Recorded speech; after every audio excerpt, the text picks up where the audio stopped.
Nakita mo na ba yung infomercial ng Group 5 tungkol sa climate action? Ha? Anong climate action? Ang climate action ay mga aksyon na dapat natin gawin upang mapabuti ang ating klima.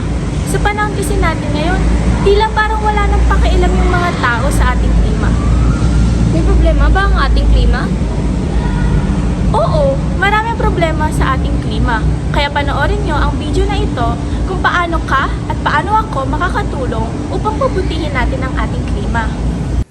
Ito ang ating mundong maganda.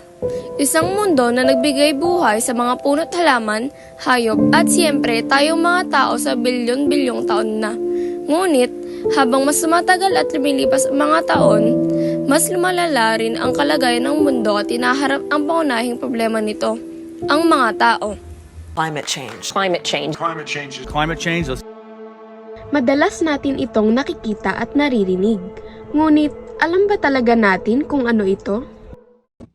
Climate change. Ito ay tumutukoy sa pagmatagalang pagbabago ng temperatura, pag-ulan at iba pang kondisyon ng atmosfera sa mundo. Ang pangunahing sanhi ng mga aktibidad ng tao tulad ng pagsusunog ng fossil fuel, pagpuputol ng kagubatan at mga industrial na proseso. Upang maiwasan at hindi na mas lalong lumala pa ang climate change, ginawa ng United Nations ang isa sa mga Sustainable Development Goals nito, ang climate action. Pag sinabing climate action, ito yung taking an effort to resolve climate changes and its impacts. Pero paano nga tayo makakatulong para ma-resolve ang issue ito? Simple lang. Alam mo ba yung RJASP? Anong RJASP?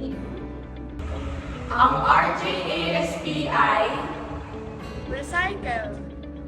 Madali lang ito pero grabe ang naitutulong sa ating ekonomiya.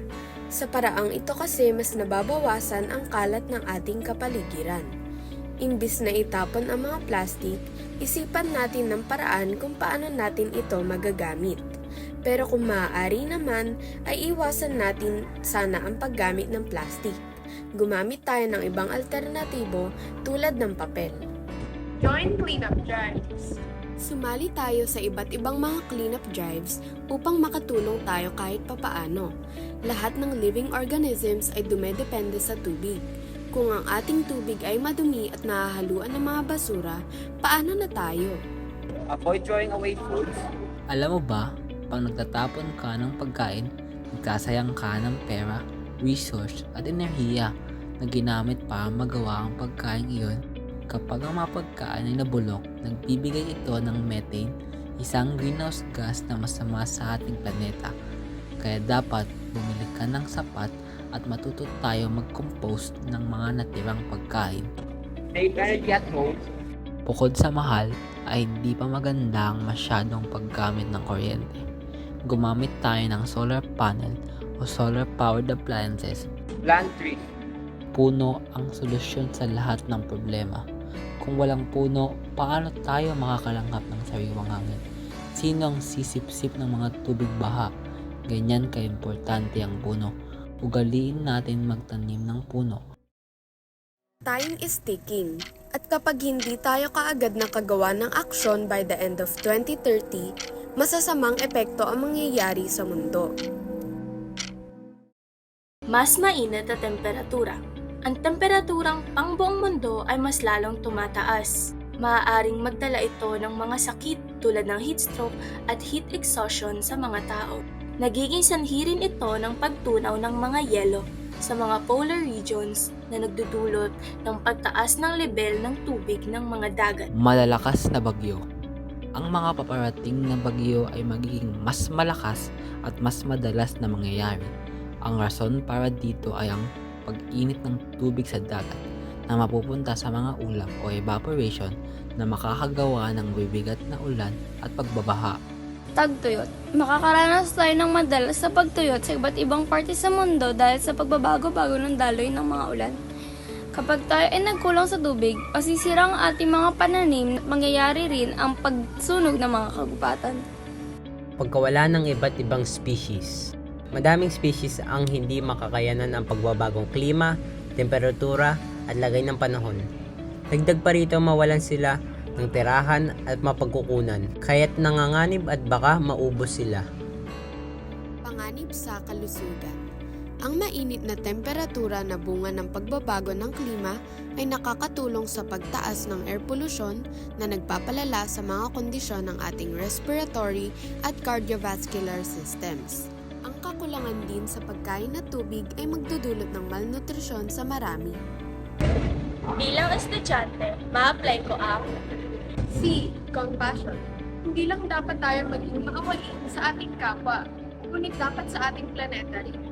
Grabe na ang nasasapit ng ating planeta, kaya dapat gumawa tayo ng mga aksyon at bumoses para hindi na ito mahirapan.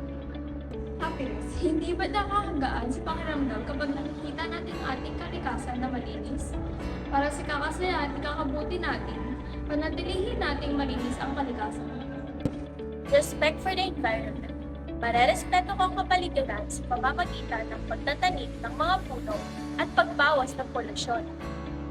Integrity. Bilang isang taong may integridad at may dangal, alam mo dapat kung ano ang dapat at hindi dapat gawin. Mukha ka ng mabuti lamang at hindi makakasama para sa ating kapaligiran. Self-discipline.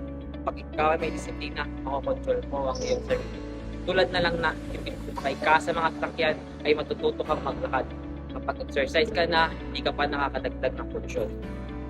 Trailblaze po, mag-isip pa tayo ng mga makabagong paraan at solusyon upang matulungan ang ating klima. Mahalaga ba ito?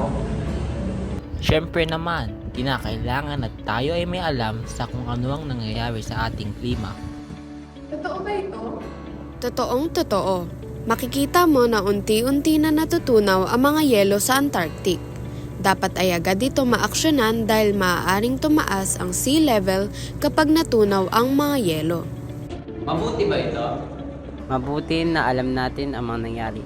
Dahil kapag ito ay hindi natin binigyan ng pansin, tayo rin ang maghihirap.